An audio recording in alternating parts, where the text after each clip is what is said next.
සුබ සන්ධ්‍යාවක් වේවා. ඒ වගේම අද දවසේ විවාහදිවියටපත් අපේ ආදරණීය චන්ද රාජපක්ෂ වගේම ශානිකා ඔබ දෙපළට මම ඉතාමත්ම ආදරෙන් ගෞරවයෙන් සුබ පතනවා. ඉදිරි ඔබලන්ගේ අනාගතය සාර්ථක වෙන්න, ඔබලන්ගේ අනාගතය ශක්තිමත් වෙන්න, දියුණු වෙන්න, දිනෙන් දින බැබලෙන්න කියලා. ඉතින් මම සුසැන් මේකනායක චන්ද රාජපක්ෂගේ සර්විස් වලින් පුහුණුකරු. ඉතින් මම චන්ද ගැන පොඩි දෙයක් කියන්න මම හිතනවා මෙතන කීප දෙනෙක් තමයි චන්ද කවුද කියන්නේ දන්නේ. ඉතින් චන්ද කියන්නේ සර්විස් වලින් ක්‍රීඩාවේ අවුරුදු 17ක් ක්‍රීඩාවේ ජයග්‍රහණ බලාපොරොත්තුවේ ඉතාමත්ම අමාරුවෙන් තැනකට ආපු කෙනෙක්. ඉතින් අවුරුදු 17ක් හිටියා යා පදක්කමක් ගන්න. ඉතින් මගේ ළඟට මීට අවුරුදු 4කට 5කට විතර කලින් මම හිතන්නේ චන්නාවේ මගේ ක්‍රීඩා සමාජයේ. ඉතින් එදා අවුරුද්දකට කලින් මම ඇහුවා මගේ හස්බන්ඩ්ගේ මගේ ක්‍රීඩා සමාජයට එකතු වෙන්න. ඉතින් ටික කාලයක් බැලුවා මෙයා කොයි වගේද කියලා. මොකද ක්‍රීඩා සමාජයේ නීති රීති තියෙනවා. ඒ අනුකූලව තමයි අපි ක්‍රීඩකෙක් සාමාන්‍යයෙන් ගන්න.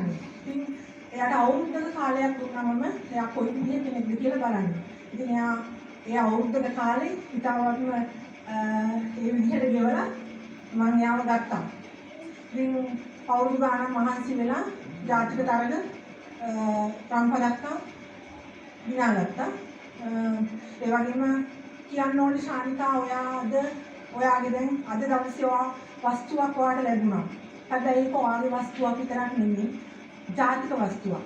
ජාතික වස්තුවක් කියන්නේ කොමන්වෙල්ත් වගේ තරගාවලියක සර්විස් වීම් තරගයක ඕවරෝල් ගෝල්ඩ් මෙඩල් එකක් තියෙන ලංකාවේ එකම කෙනා චන්ද රාජපක්ෂ. මම හිතනවා ආරම්භයේ පුහුණුකරුවා විදිහට දුරාංජනේ කනායක එයාගේ ප්‍රධාන පුහුණුකරු විදිහට මම හිතනවා ආදරෙන් ගෞරවයෙන් මතක් කරනවා ඔබ වගේ මැනිකක් අපි ළඟ ඉන්න එක ගැන.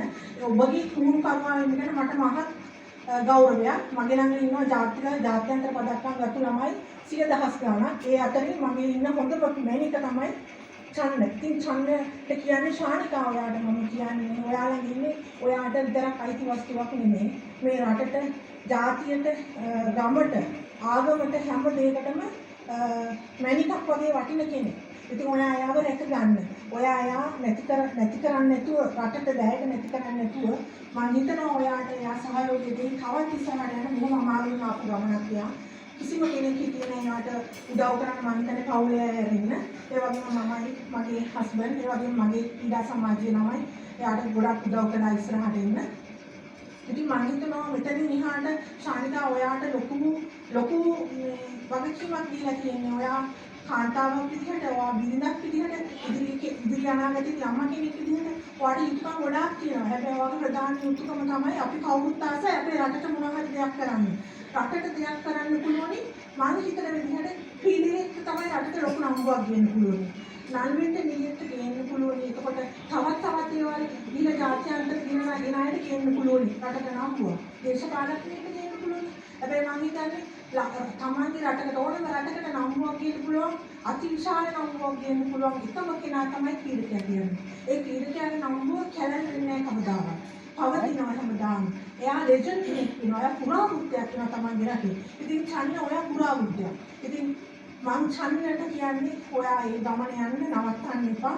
විවාහය කියන්නේ අපිට ලැබෙන්නේ ජීවිත කාලේ බොහොම කෙටි කාලයක් ජීවත් වෙන්න. ඒ ජීවිතේ මේ යන ගමනේ අපිට ලැබෙන අවස්ථාවක් තමයි විවාහය කියන්නේ.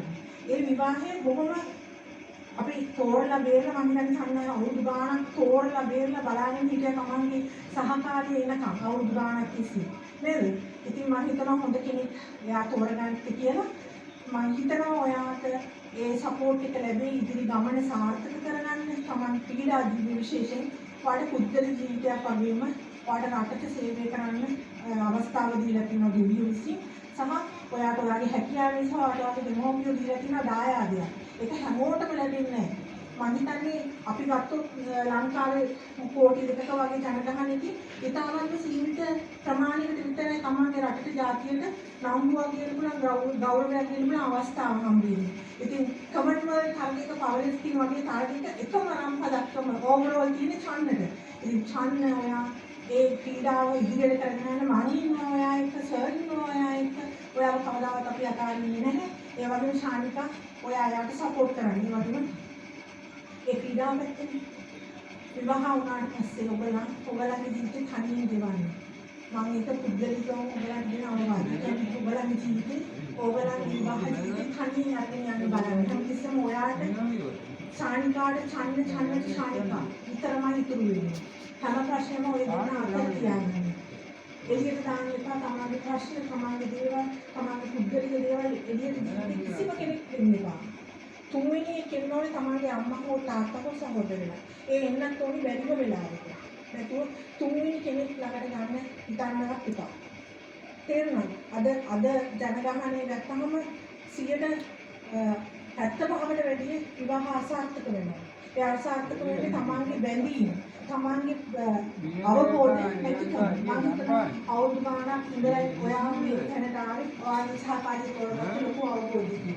මම ඔයාලට ආශිර්වාද කරනවා. ඒ වගේම අවවාද කරනවා ගුරුවරයෙක් විදිහට.